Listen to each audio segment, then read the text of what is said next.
إن الحمد لله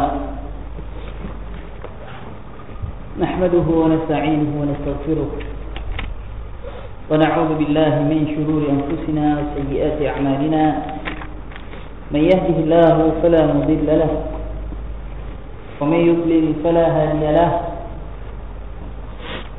أشهد أن لا إله إلا الله وحده لا شريك له وأشهد أن محمدا عبده ورسوله لا نبي بعده يا أيها الذين آمنوا اتقوا الله حق تقاته ولا تموتن إلا وأنتم مسلمون يا أيها الناس اتقوا ربكم الذي خلقكم من نفس واحدة وخلق منها زوجها وبث منهما رجالا كثيرا ونساء واتقوا الله الذي تساءلون به والأرحام إن الله كان عليكم رقيبا يا أيها الذين آمنوا اتقوا الله وقولوا قولا سديدا يصلح لكم أعمالكم ويغفر لكم ذنوبكم ومن يطع الله ورسوله فقد فاز فوزا عظيما أما بعد فإن أصدق الحديث كتاب الله وخير الهدي هدي محمد صلى الله عليه وسلم وشر الأمور محدثاتها فإن كل محدثة بدعة وكل بدعة ضلالة وكل ضلالة في النار. معاشر المسلمين والمسلمات رحمكم الله,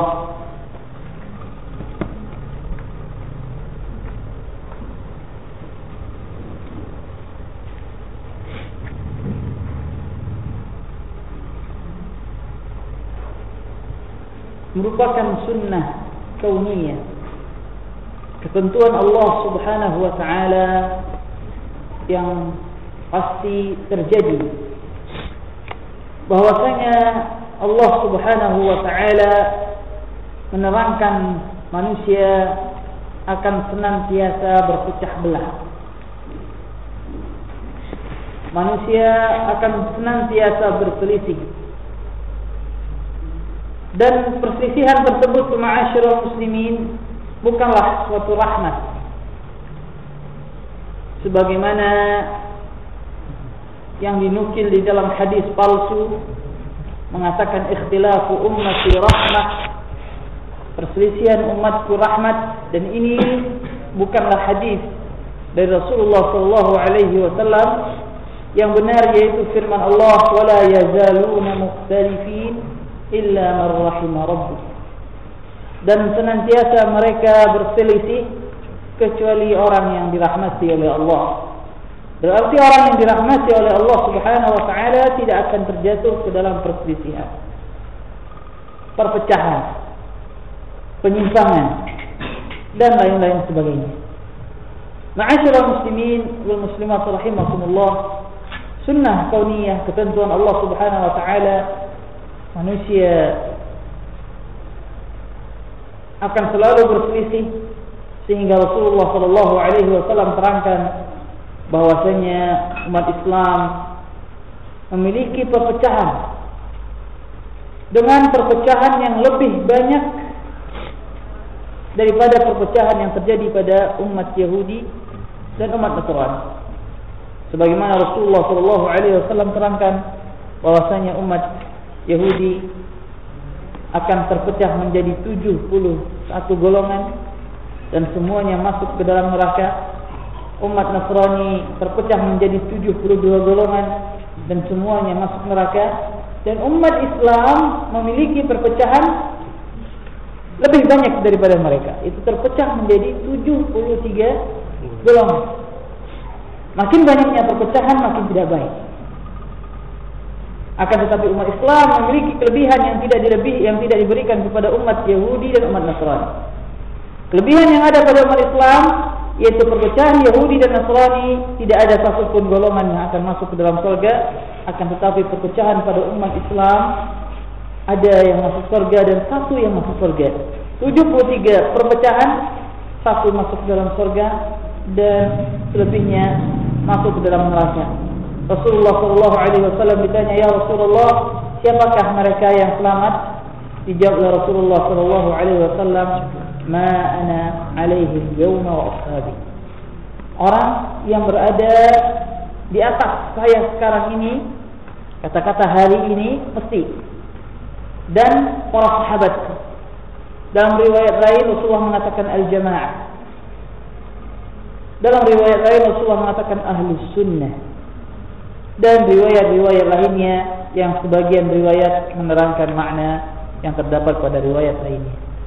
Ma'asyiral muslimin wal muslimat rahimakumullah, dan sunnah kauniyah juga bahwasanya setiap golongan yang berpecah akan merasa bangga mengenai apa yang ada pada diri mereka. Allah Subhanahu wa taala berfirman, "Kullu hizbin bima ladaihim farihun." Setiap golongan, setiap hizb, setiap golongan dengan apa-apa yang ada pada mereka, mereka akan merasa bangga. Inilah ma'asyiral muslimin, merasa bangga dirinya yang hebat, dirinya yang banyak mempelajari hadis, yang banyak memahami Al-Quran, merasa paling benar. Dan perasaan bangga ini apabila tidak segera ditimbang, dikembalikan kepada Al-Quran dan Sunnah, bisa menjadi penyebab terhalangnya seseorang untuk mendapatkan hidayah dari Allah Subhanahu wa ta'ala. Karena saking bangganya merasakan dirinya sudah paling benar, sehingga akhirnya dia tidak mau lagi untuk mempelajari Al-Quran dan Sunnah, dan cukup dengan apa yang ada pada golongannya, sehingga dia terjatuh di dalam penyimpangan dan hanyut di dalam penyimpangan tersebut. Makanya ma'asyiral muslimin rahimakumullah, banyak hal-hal yang menghalangi manusia untuk bisa mendapatkan hidayah, yang semuanya disebabkan karena penyimpangan dirinya dari Al-Quran dan dari Sunnah Rasulullah sallallahu alaihi wasallam. Pada nomor yang ke-141 dalam kajian kita hari ini, Syarh Sunnah,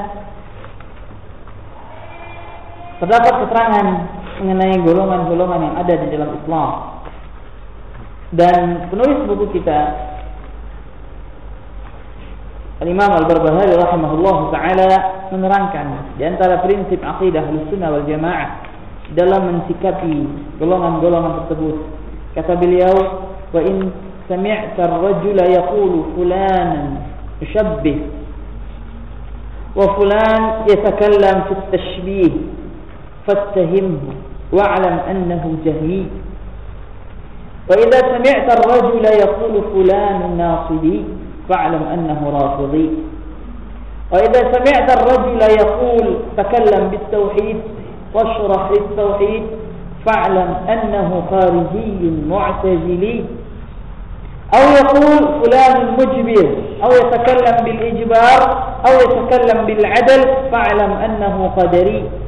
لأن هذه الأسماء محدثة أحدثها أهل الأهواء." Kata beliau, apabila engkau mendengar seseorang yang mengatakan,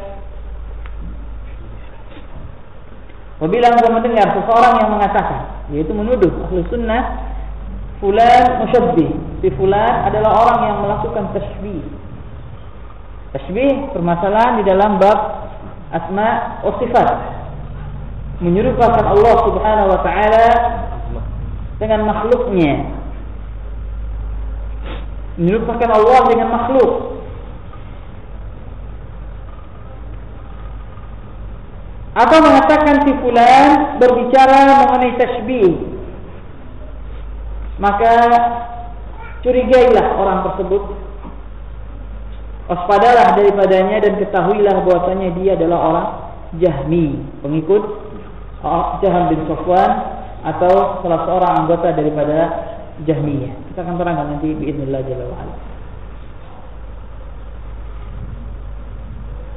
Dan apabila engkau mendengar seseorang mengatakan fulan nasibi, nawasib, maka ketahuilah bahwasanya dia adalah orang Rafidhi, orang Rafidhah, Syiah, Imamiyah.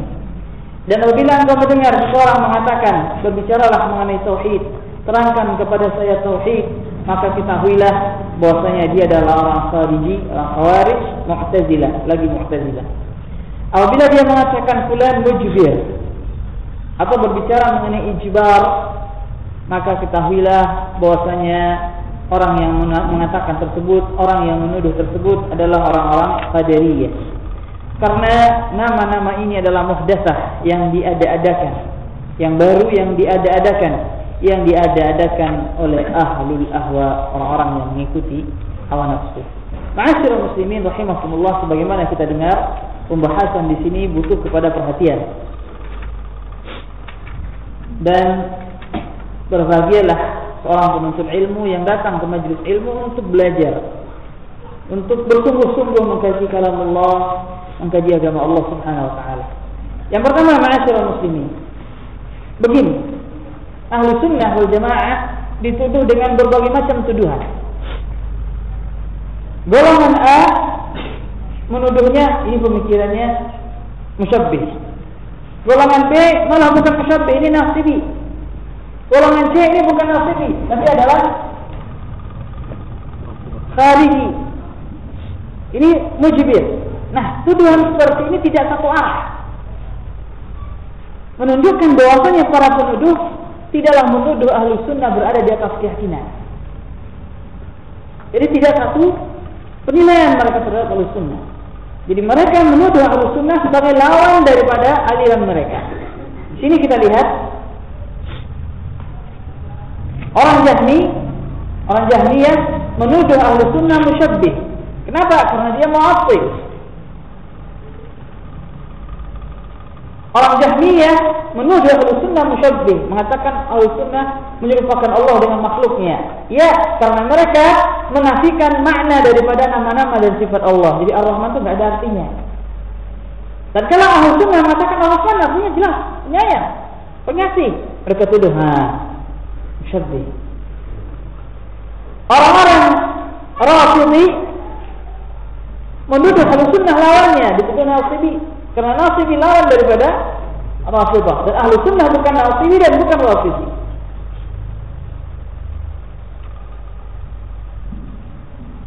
Orang-orang Khawarij begitu juga, orang-orang Qadariyah begitu juga. Mereka mengingkari takdir. Tatkala ahlu sunnah mengatakan takdir adalah wajib hukumnya dan dia rukun daripada iman, mereka bantah, ini orang mujbir. Begitu selanjutnya. Dan ahlu sunnah bersih dari hal yang demikian. Baiklah ma'asyiral muslimin rahimakumullah, siapa mereka Jahmiyah, siapa mereka Nasibi, siapa mereka Rafidhah, siapa mereka Khariji, siapa mereka Qadariyah, kita terangkan dalam pertemuan ini dan harap kita untuk bisa menguasainya. Karena istilah-istilah ini akan selalu kita mendengarnya apabila kita menuntut ilmu. Golongan Jahmiyah, siapa dia Jahmiyah? Golongan Mu'tazilah, siapa dia Mu'tazilah? Golongan Khawarij, siapa dia Khawarij? Dan selanjutnya. Sering kita akan melewatinya. Dan kata para ulama rahimahumullah, afatul ilmi an-nisyan. Musibah daripada ilmu lupa. Musibah daripada ilmu lupa. Makanya kita belajar untuk kita mengetahui. Tapi kalau seandainya kita belajar untuk kita melupakan, untuk apa kita belajar? Kita belajar untuk mengetahui, untuk berilmu dengan hal demikian. Jahmiyah, aliran Jahmiyah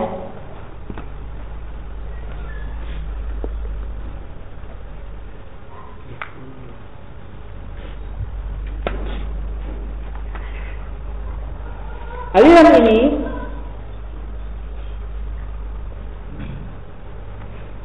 kata-kata Jahmiyah diambil dari nama seseorang yang bernama Jahm. Makanya Jahmiyah, Jahm bin Safwan. Dia berasal dari negeri Turmud atau Tirmidh, negerinya Imam Tirmidhi yang berada di Khurasan.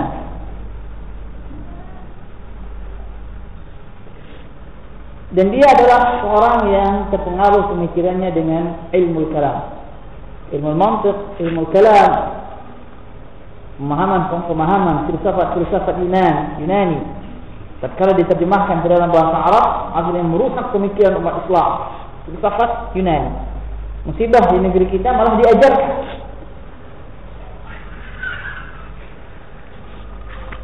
Diambil dari tokoh-tokoh orang-orang Yunani, orang-orang yang tidak mengenal ilah Rabbul Alamin. Dan Jahm bin Safwan di antara ilmu kalamnya mengatakan Al-Quran makhluk.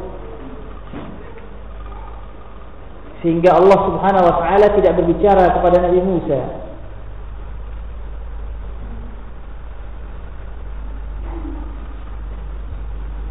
Walaupun sebenarnya Jaham bin Safwan ini bukan pencetus pemikiran ini. Pemikiran ini sebenarnya diambil oleh gurunya. Jaham bin Safwan mengambil pemikiran ini dari gurunya yang bernama Ja'ad bin Dirham.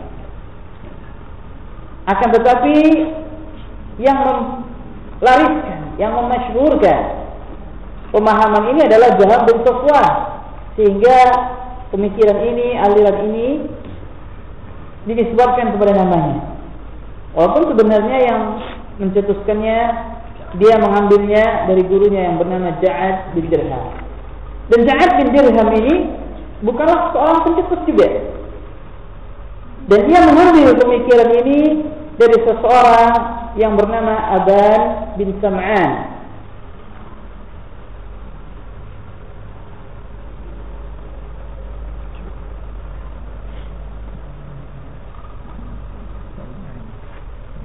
Dan Aban bin Sam'an ini mengambil pemikiran tersebut dari Talut. Talut adalah keponakan dari Lubayd ibn al-A'sam, anak dari saudari Lubayd ibn al-A'sam al-Yahudi. Pernah dengar nama Lubayd ibn al-A'sam? Lubayd ibn al-A'sam atau Labid ibn al-A'sam adalah seorang Yahudi yang pernah mengukir sejarah di zaman Nabi. Sejarah apa? Dialah orang Yahudi yang menyihir Rasulullah sallallahu alaihi wasallam. Yang pernah menyihir Rasulullah sallallahu alaihi wasallam sebagaimana turunnya surat sabab nuzulnya surat Al-Mu'awwidzatain, surat Al-Falaq dan surat An-Nas. Jadi akar daripada pemikiran ini adalah orang-orang Yahudi, dan itu tidaklah aneh. Tatkala mereka tidak bisa merusak Islam dengan senjata, maka mereka merusak Islam dengan memasukkan pemikiran-pemikiran yang menyimpang daripada ajaran Islam itu sendiri. Dan aliran Jahmiyah ini memiliki pemikiran-pemikiran bid'ah. Dan di antara pemikiran-pemikirannya ada 3 yang masyhur, terkenal, yang membedakannya dengan aliran lainnya.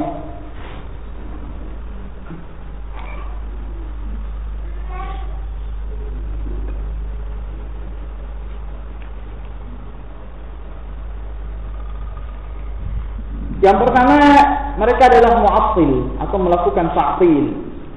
Ta'til mengkosongkan sifat-sifat Allah Subhanahu wa taala. Mengkosongkan sifat-sifat Allah Subhanahu wa taala. Jadi Allah tidak punya sifat. Tatkala Allah mengatakan Ar-Rahmanir Rahim, itu enggak ada artinya. Itu bukan artinya penyayang, bukan artinya pengasih, kata mereka. Enggak ada artinya. Lalu bagaimana? Ahlus Sunnah wal Jamaah mengartikan Ar-Rahmanir Rahim artinya pengasih dan penyayang. Mereka tuduh, itu Ahlus Sunnah musyabbih, menyamakan Allah dengan makhluknya. Karena kalau dia katakan pengasih dan penyayang, makhluk juga ada sifat pengasih dan juga ada sifat penyayang. Berarti dengan mengatakan demikian, mereka menuduh Ahlus Sunnah melakukan tasybih, penyerupaan Allah dengan makhluk. Lihat hujjah mereka. Saya ulang. Mereka menta'til sifat Allah Subhanahu wa taala. Mengatakan Allah Subhanahu wa taala tidak boleh diartikan nama-nama dan sifat-sifatnya. Apabila ada makna Ar-Rahman Ar-Rahim, Maha Pengasih, Maha Penyayang, yad, tangan Allah.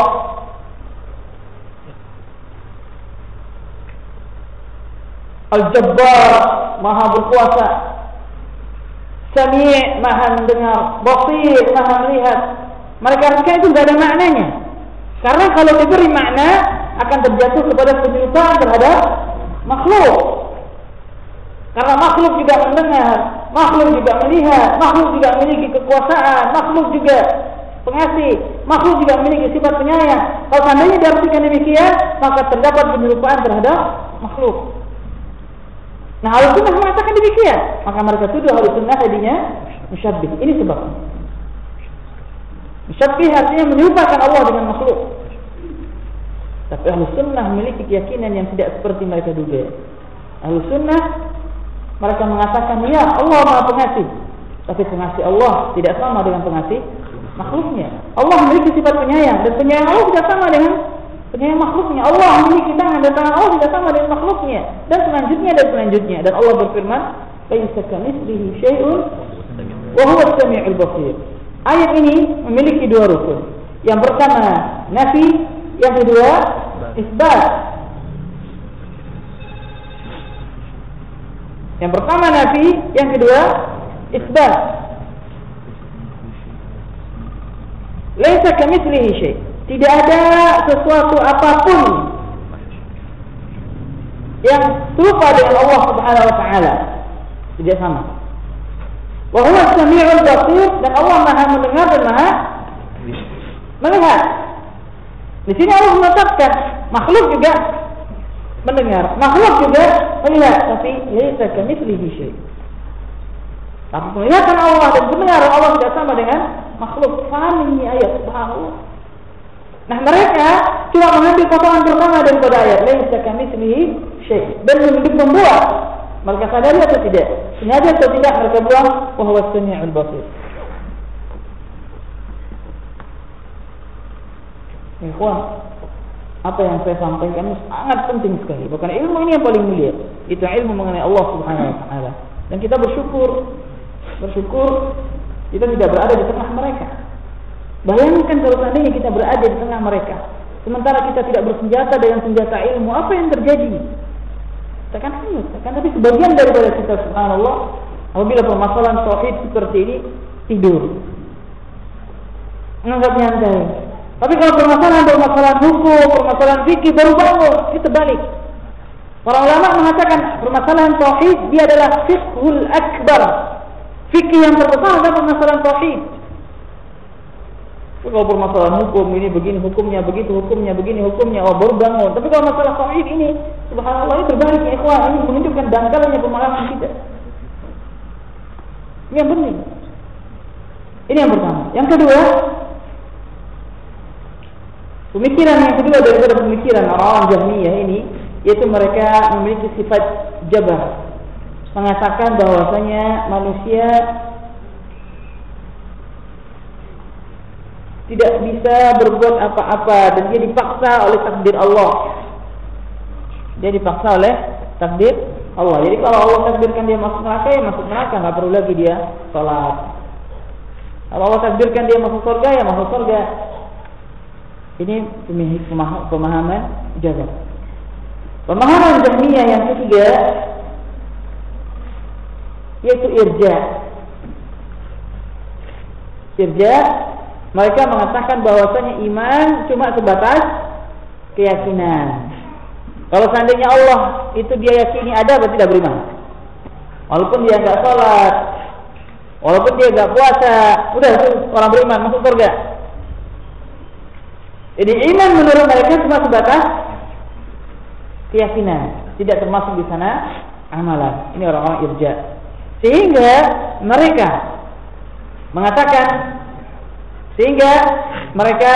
mengatakan bahwasanya imannya Abu Bakar dengan imannya orang-orang yang banyak dosanya, yang penzina, itu sama. Dengan pencuri itu sama. Kenapa? Karena Abu Bakar percaya dan orang penzina juga percaya. Ini menurut mereka, tapi tidak.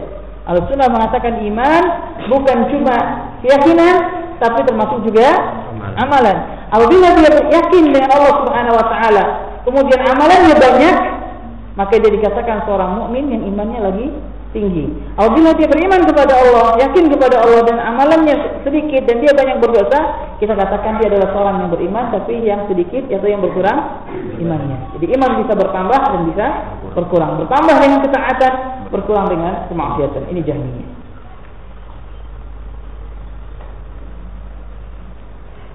Siapa yang bisa mengulangi? Ya, tidak perlu. Kalau di kajian Syekh Utsaimin disuruh ulangi, terus ditunjuk, ulangi. Kalau nggak bisa, nggak jarang Syekh Utsaimin pergi sana. Sudah pergi. Subhanallah. Wah, beruntung kita nggak hadir di majelis Syekh Utsaimin. Ya, kalau seandainya nggak bisa ulangi. Jadi penuntut ilmu dan Syekh mengajarkan seorang menjadi penuntut ilmu yang sebenarnya. Datang, lu tanya kajian yang sebelumnya. Pada pengajian yang kemarin saya bilang gini, siapa yang bisa ulangi? Sekarang dia tunjuk, berdiri. Gak bisa, pergi sana, keluar. Subhanallah. Ikhwan sekalian azakumullah. Kalau kajian kita pada keluar semua. Yang kedua, jadi sudah paham kenapa orang-orang Jahmiyah menuduh Ahlussunnah musyabbih, karena bertentangan dengan keyakinan mereka. Kemudian yang kedua, apabila seseorang menuduh Ahlussunnah dengan nasibi, maka ketahuilah bahwasanya dia adalah orang-orang Rafidhi. Rafidah, kita pelajari siapa Rafidah, maka kita akan tahu nanti siapa mereka Nasibi. Rafidah dia adalah salah satu aliran daripada aliran Syiah. Jadi Syiah secara garis besar mereka terbagi kepada 3 golongan. Pertama gulat Syiah, orang-orang yang berlebihan. Yang kedua Imamiyah, yang ketiga Zaidiyah. Gulat Syiah, Imamiyah atau Zaidiyah. Nah, Imamiyah yang kedua juga dinamakan dengan Rafidah. Imamiyah juga dinamakan dengan Rafidah. Kawan, hati Syiah sudah banyak di negeri kita. Jadi tidak zamannya lagi untuk tidak mengenal Syiah. Itu mengenal kesesatan mereka, bukan mengenal kebaikan daripada mereka. Dan dikhawatirkan orang yang tidak tahu akan terjatuh kepada pemikiran mereka. Sebagaimana perkataan para ulama, araftu syarra la li syarri walakin li tawqih. Wa man la ya'rifu syarra 'anil khairi yaqa'u fi. Saya mengetahui kejelekan bukan untuk kejelekan, akan tetapi untuk menjauhinya. Dan barang siapa yang tidak bisa membedakan kejelekan daripada kebaikan, dikhawatirkan dia jatuh di dalamnya. Hati-hati. Ini banyak dan banyak dari pertanyaan-pertanyaan yang kadang sampai kepada saya dari ikhwan-ikhwan yang sudah ngaji dan duduk di majelis saya, tapi dari pertanyaan itu berbau Syiah. Dari pertanyaannya berbau Syiah, karena sedikit banyaknya dia terpengaruhi. Makanya ini penting. Gulat Syiah kita tidak pelajari karena bukan waktunya. Begitu juga Zaidiyah kita tidak pelajari. Yang kita pelajari sekarang yaitu Syiah golongan yang kedua, yaitu Al-Imamiyah, atau dinamakan juga dia dengan Syiah Rafidah. Istilah Rafidah secara bahasa artinya menolak. Secara bahasa artinya menolak.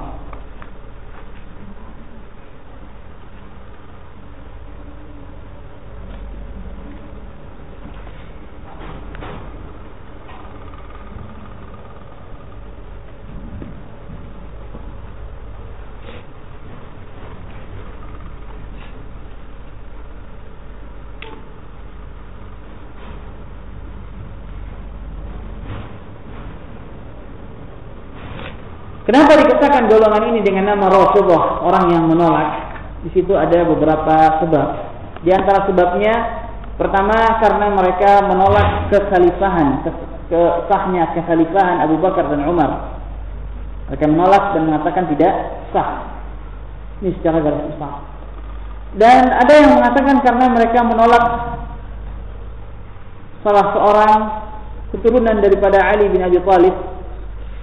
Kalau saya tidak salah, cucu daripada salah seorang cucu daripada Ali bin Abi Thalib, yang menolak memuliakan Ali bin Abi Thalib lebih daripada Abu Bakar dan Umar, karena beliau memiliki pemikiran yang benar, pemikiran Ahlussunnah, lalu dia dibuang dan ditolak. Dan Rafidah ini sebenarnya dia juga memiliki golongan-golongan terpecah-pecah. Sebagaimana Syiah sendiri secara garis besar terpecah menjadi 3 golongan, dan setiap golongan pecah lagi. Dan Rafidhah ini sampai pecah sampai 15 golongan. Makanya antara Syiah kantor sini beda dengan Syiah kantor sana. Syiah yayasan ini beda dengan Syiah yayasan sana. Dan mereka sudah memiliki puluhan yayasan di Indonesia.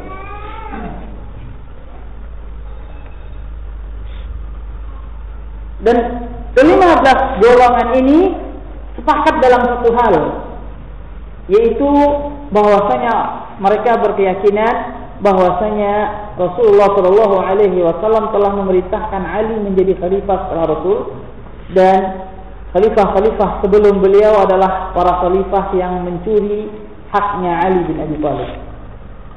Kata Abu Bakar, Umar dan Utsman. Akan tapi lebih panasnya itu kepada Abu Bakar dan Umar.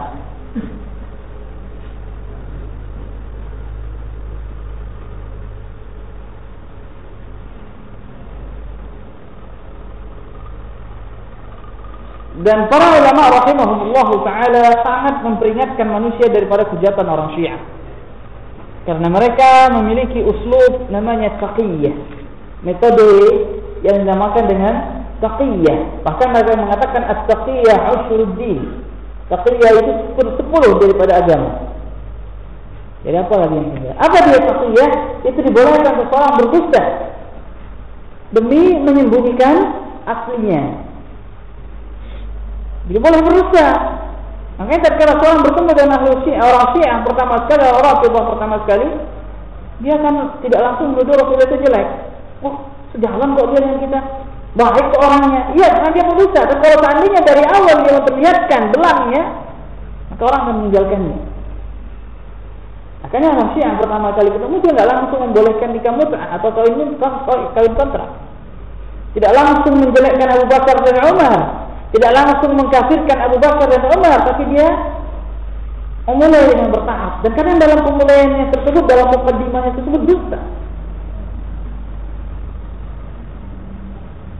Kadang dengan tanpa malu-malunya menyanjung Abu Bakar dan Umar di awal, di akhir mengkafirkan. Inilah hati-hatinya bahaya orang Syiah. Makanya Syekhul Islam Ibnu Taimiyah rahimahullah berkata, "Laisa fi jami'i at-tawa'if al-muntasibah ila al-islam ma'a bid'atin wa dhalalatin syarrun minhu." Tidak ada golongan-golongan yang menisbatkan diri kepada Islam yang lebih jelek, lebih jahat daripada mereka. La ajhal wala akdzab wala azlam, yang tidak lebih jahil, tidak lebih dusta, dan tidak lebih zalim, dan tidak lebih aqrab ila al-kufri wal fusuq wal 'isyan, dan lebih dekat kepada kekufuran, kefasikan dan kemaksiatan, dan lebih jauh daripada hakikatnya iman.